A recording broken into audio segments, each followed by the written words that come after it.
So hello everyone. Today we have Disha with us.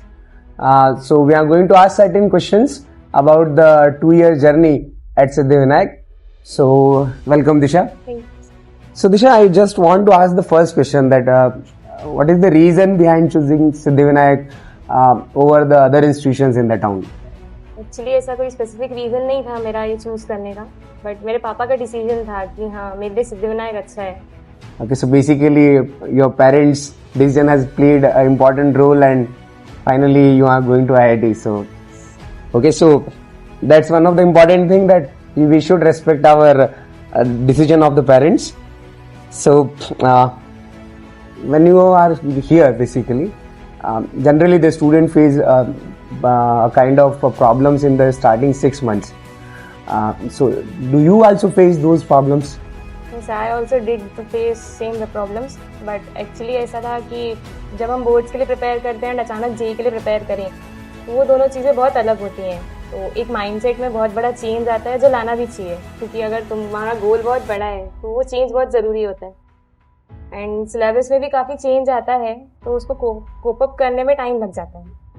Okay, सो मतलब ऐसा नहीं है कि ये सिर्फ कुछ ही लोग फेस करते हैं, लगभग जो प्रिपेयर कर रहे होते हैं वो सभी लोग फेस कर रहे हैं. सो इसके बेस पे अपन को ये नहीं करना चाहिए कि अपन बेसिकली चीज़ों को छोड़ दे कि नहीं मुझसे नहीं हो पा रहा है. सो 6 months इनिशियल आर डिफिकल्ट. छोड़ना कभी एक ऑप्शन नहीं होना चाहिए. Okay.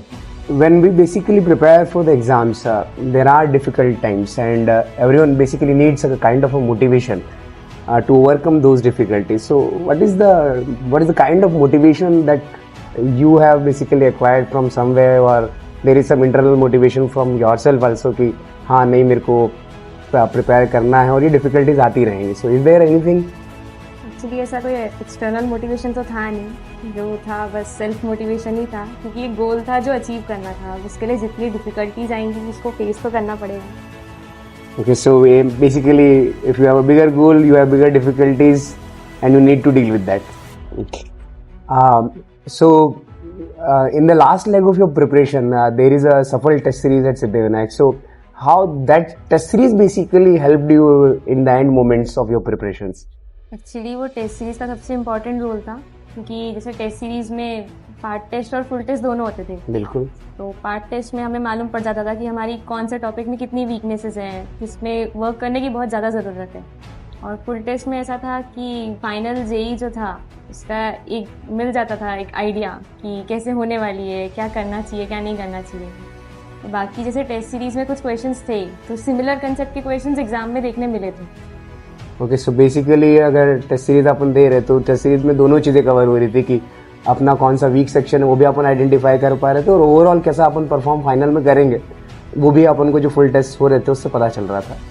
What was your motivation, because as we all know JEE mains final score is not as expected as you want, but still you have thrived in the JEE advanced exam. So what is the motivation during that phase that okay JEE mains is not okay but I'm going to do well in the JEE advanced? Actually mains निकालना कभी गोल नहीं था, निकालना तो advance ही था. तो उसके लिए मेंस का स्कोर इतना कुछ मतलब इतना इफेक्ट नहीं आया उससे, क्योंकि अल्टीमेट गोल था कि हाँ IIT जाना है. ओके, मतलब वो क्लियर माइंडसेट है कि भैया जाना है IIT जाना है और वो JEE advanced से ही हो पाएगा, वो JEE मेंस से नहीं होगा. तो JEE मेंस अगर थोड़ा बहुत ऊपर नीचे हो भी अगर गया तो भी स्टिल अपन को प्रिपरेशन अपना जो है वो इम्पैक्ट नहीं करना चाहिए. So at last I just want to ask you that is there any specific thing that you want to tell your juniors कि okay do this or don't do this, or any kind of specific suggestions to those students? ऐसा कोई specific suggestion नहीं है, but ये preparation बहुत अलग होती है. मतलब तुम अपने 2 साल दे रहे हो किसी एग्ज़ाम को, तो उसको ऐसा बर्डन नहीं देना चाहिए, इसे फील करना चाहिए उसको. बाकी दूसरों के डूज एंड डोंट सुनने का क्या है, अपनी जर्नी है खुद डिसाइड करो. Okay, so basically through this whole interview, whole questions, that one thing that I can get it out is basically we should have a nature of a kind ki you should not quit the kind of preparations, because अपन जब prepare कर रहे हैं तो quitting कभी option होना नहीं चाहिए. अगर वो नहीं है तो ऑब्वियस सी बात है आप गोल तक पहुंच जाएंगे at the end of the day. Okay everyone, so thank you very much for being with us.